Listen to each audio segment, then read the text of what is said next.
ओम गंग गणपते नमः। आप सभी का आपके अपने चैनल हिंदी स्टोरी बुक पर बहुत बहुत स्वागत है। हम सभी पर ईश्वर की कृपा सदा बनी रहे। आज इस वीडियो में हम कोकिला व्रत के बारे में जानेंगे और कोकिला व्रत कथा सुनेंगे। कोकिला व्रत आषाढ़ मास की पूर्णिमा तिथि से शुरू होता है और श्रावण पूर्णिमा को समाप्त होता है। यह व्रत 1 महीने चलता है। कुंवारी कन्याओं के लिए यह व्रत बहुत ही महत्वपूर्ण होता है। पूरी श्रद्धा और सच्चे मन से कोकिला व्रत करने से कुंवारी कन्याओं को सुयोग्य वर की प्राप्ति होती है। अगर कोई सुहागन महिला इस व्रत को श्रद्धा पूर्वक करती है तो उसके पति की उम्र लंबी हो जाती है और जो लोग पूरी श्रद्धा नियम के साथ इस व्रत का पालन करते हैं उन्हें मनोवांछित फलों की प्राप्ति होती है। शास्त्रों में बताया गया है कि कोकिला व्रत पहली बार माता पार्वती जी ने भगवान भोलेनाथ जी को पति रूप में प्राप्त करने के लिए किया था। पार्वती रूप में जन्म लेने से पहले माता पार्वती कोयल का जन्म लेकर पूरे 10,000 सालों तक नंदन वन में भटकती रही थी। श्राप से मुक्ति पाने के बाद माता पार्वती ने कोयल की श्रद्धा पूर्वक पूजा की। इस पूजा के प्रताप से भगवान शिव जी प्रसन्न हुए और माता पार्वती को पत्नी के रूप में स्वीकार किया। शास्त्रों के अनुसार कोकिला व्रत करने से कुंवारी लड़कियों को सुयोग्य वर की प्राप्ति होती है और सुहागन महिलाओं का सौभाग्य अखंड रहता है।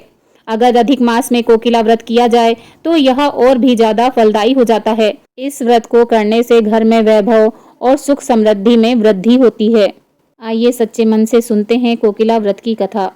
कोकिला व्रत से जुड़ी कथा का संबंध भगवान शिव और माता सती से है।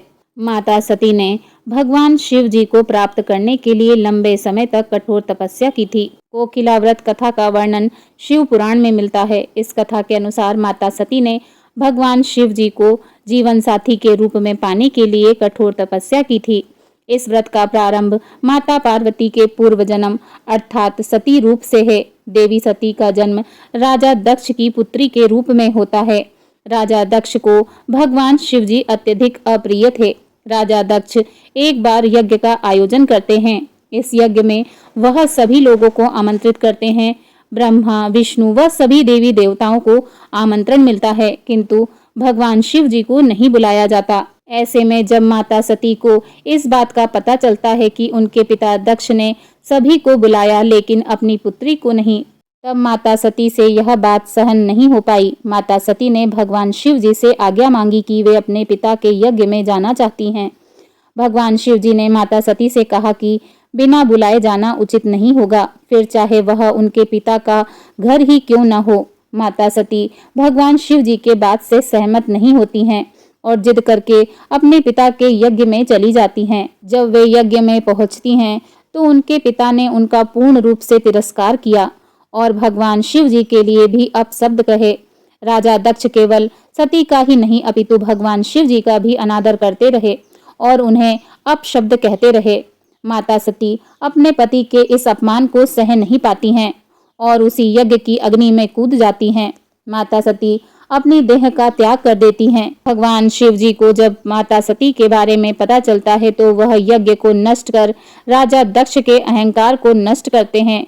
माता सती के जिद के कारण प्रजापति के यज्ञ में शामिल होने तथा उनकी आज्ञा न मानने के कारण वह माता सती को श्राप देते हैं कि हजारों सालों तक कोयल बनकर नंदनवन में घूमती रहें। इसी कारण से इस व्रत को कोकिला व्रत का नाम दिया गया, क्योंकि माता सती ने कोयल बनकर हजारों वर्षों तक महातप किया, फिर पार्वती के रूप में उत्पन्न हुई और ऋषियों की आज्ञा अनुसार आषाढ़ के 1 माह से दूसरे माह व्रत रखकर शिव जी का पूजन किया, जिससे प्रसन्न होकर भगवान शिव जी ने माता पार्वती के साथ विवाह कर लिया। अतः यह व्रत कुंवारी कन्याओं के लिए श्रेष्ठ पति प्राप्त करने वाला माना जाने लगा। प्रेम से बोलिए पार्वती माता की जय। ओम नमः पार्वती।